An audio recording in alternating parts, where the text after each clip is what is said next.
Digestion, symbiosis.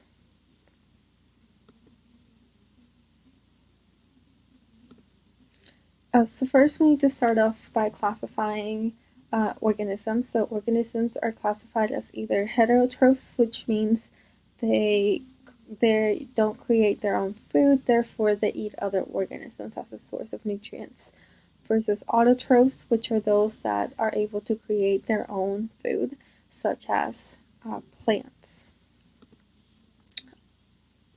Heterotrophs are going to be classified into three broad categories. So we have carnivores, which are only going to eat meat, herbivores, which are only going to eat plant material, and omnivores, which are going to eat both plant material and meat. In this case, we're only going to focus on the herbivores. So cellulose digestion. Many herbivores maintain a nutritional symbiosis with anaerobic microbes, which means those microbes are going to break down the cellulose. They're going to use that as a source of energy for the microbe. And a lot of the times, the waste products that those microbes create are what is going to be taken up by the host as the nutrient. So the herbivore is going to provide, the herbivore, or in this case, we're going to call it the host, will provide the microbe with a nice environment as well as constant nutrition, where the microbe is going to break down materials that otherwise the herbivore wouldn't be able to break down and digest and produce metabolites for that host.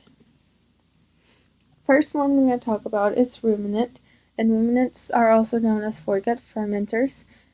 Mammals that are able to acquire their nutrients from plant-based foods are able to do so through a process of fermentation, and this happens in a specialized compartment in their stomach that houses all of these microbes that are going to be able to break down those plant materials. The process, like I said, is going to take part in a unique compartment, which is called the rumen, and all of this happens before the small intestine, hence the name foregut fermentation. So the fermentation is going to happen before the small intestine. And some examples would be ruminants, sloths, micropodids, and some monkeys. Like I said, the stomach of the cows in this case, or the ruminants, the cows is what we're going to be talking about, are divided into 4 chambers. So you have the rumen, and I have a nice picture here of what the inside looks like. So we have the rumen, which is the first compartment, and that is where the most amount of fermentation is going to take place. And the rumen is also the compartment that is going to house all of this bacteria and protozoa that are going to thrive in there and are going to break down all of these materials. Then we have the reticulum. The reticulum is the second compartment, and it serves more like a mixing chamber. Not so much fermentation, though some fermentation can occur there.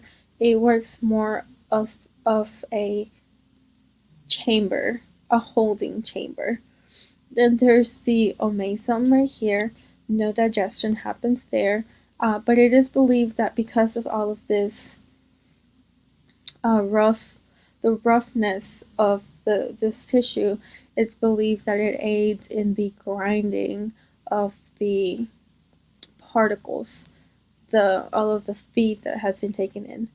And then the abomasum is going to be the true stomach, and this is going to have the same function as a monogastric stomach. So it's going to secrete enzymes and pepsin that is going to break down the material before it passes it to the small intestine where the nutrients will get absorbed.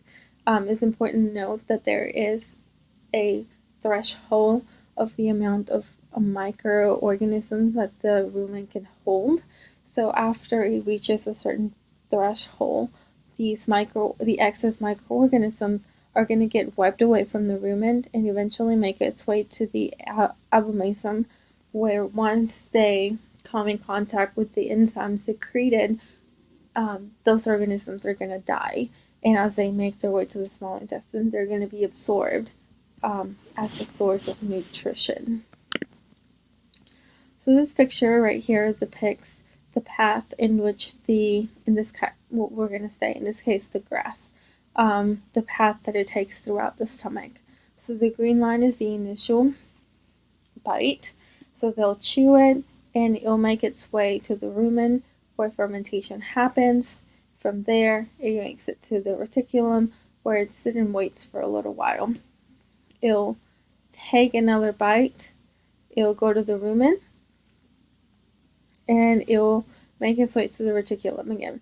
And it'll keep doing that for a little while, and it will then go sit down, lay down, and it will start this process of regurgitating what is in the reticulum, regurgitating it, chewing it some more, and at that point it will make its way to it'll swallow it again, it'll make its way to the omasum when it gets grounded somewhere, and then from there to the abomasum, the true stomach, where those excess microorganisms, so with the broken down material, interact with enzymes that are secreted by the ruminant, and then it eventually makes its way to the small intestine where all of those nutrients are absorbed.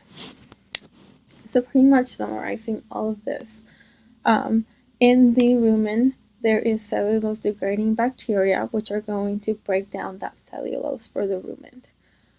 The cellulose will get broken down into simple mono and disaccharide sugars, which will attract fermenting organisms. These fermenting organisms will then convert those sugars into organic acids, and those organic acids will then attract methanogenic microbes, which will then create the methane that will then be expelled by the cow or released by the cow in the form of a burp. This is important because if for some reason, if that mechanism fails and they're not able to release all that buildup of methane, the cow will eventually die of suffocation. So overall, the entire process that we see here, or the process of fermentation, is to produce a protein-rich biomass that can be digested by the ruminant, and is going to provide the bulk of its nutrition. Second one is the hindgut fermenters. So hindgut fermenting just simply means that the fermentation is going to happen after the small intestine. In this case, it's going to happen in the cecum. Just like in foregut fermentation, cellulose will be degraded by its symbiont, which are going to be protozoa, bacteria, and fungi that live within the colon. Microbial fermentation is going to occur in the cecum, so that's where the fermentation is going to happen. Some examples of animals that perform hindgut fermentation are horses, rhinos, rodents, rabbits, and koalas. So the way to look at the way horse digest their food is to break it down into two parts. So the first part is enzymatic. It's enzymatic, which means it's going to act like a monogastric stomach, just like ours. Particles are going to be broken down through enzymes. So in this case, and this happens in the foregut. So as the horse is ingesting the food, it's not 100% cellulose based. So there's some particles, some particles that are going to be able to be broken down just with the enzymes that are secreted. However, those that can't be broken down through enzymes, such as cellulose-based material or plant-based material, are going to make their way to the cecum, and that's the hindgut. So that's where we're going to see the second part, which is the microbial fermentation. Microbes within the horse are bacteria, protozoa, and fungi. And there's many different types of bacteria, many different types of protozoans, and many different types of fungi that live within the cecum. The microorganisms are going to provide the horse, or in this case the horse, because that's what I'm talking about. It's going to provide it with volatile fatty acids that are they're going to be absorbed by the horse as a source of energy. However, one thing that is interesting to point out is that the factors that influence microbial population and fermentation in the hindgut of the equine have not been clearly described. So I thought that was interesting because the microflora within the cecum, as well as in the rumen of the ruminants, it varies from species to species, and it varies with diet, and it varies with temperature. So I thought that was really cool.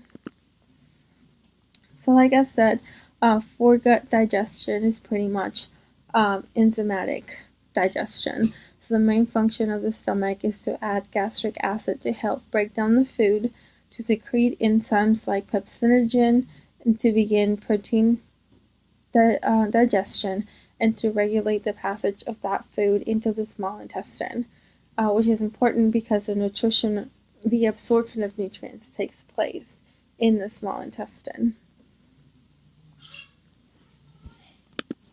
Hindgut fermentation or hindgut digestion is going to be through microbial fermentation. So unlike the foregut, the process occurs in the cecum, and it involves the fermentation of complex carbohydrates like fiber, and it turns them into useful end products that the horse can utilize. These microorganisms are going to provide fatty acids, which are going to be used as a source of energy for the horse, and they're also producing vitamin B, vitamin K, and other amino acids. So in this study right here, they were trying to see if seasons had an effect on the type of bacteria and the type of protozoa that they encounter in horses. So they took the feces and they examined the type of bacteria and the type of protozoa that they had based on the seasons. Like they did it at different seasons, and they wanted to see if the season had an impact on the population.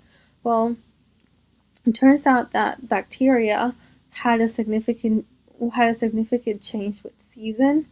So these numbers right here are from the spring, and during the spring, the highest or the most prevalent bacteria were gram-negative rods, followed by gram-negative coccides, and gram-positive rods were the least common. Where protozoa was not significantly affected by the season, except for this guy right here. Everything else, all of these three stayed constant regardless of the changing season, which I thought that was pretty interesting. Finally, I'm going to talk about termites. So termites have an anaerobic microbe in their digestive tract that can help them digest cellulose. They're also going to secrete formic acid that is going to allow them to break those particles down. So lignocellulose is going to be low in nitrogen and very, very, very small amounts of vitamins and amino acids. So it's important to note that they're able to secrete uric acid, or the uric acid, instead of getting rid of it, it's utilized by urolytic bacteria that will break it down, and along with nitrogen will form ammonia, which is then absorbed by the microbial cells. And then this right here is just depicting pretty much what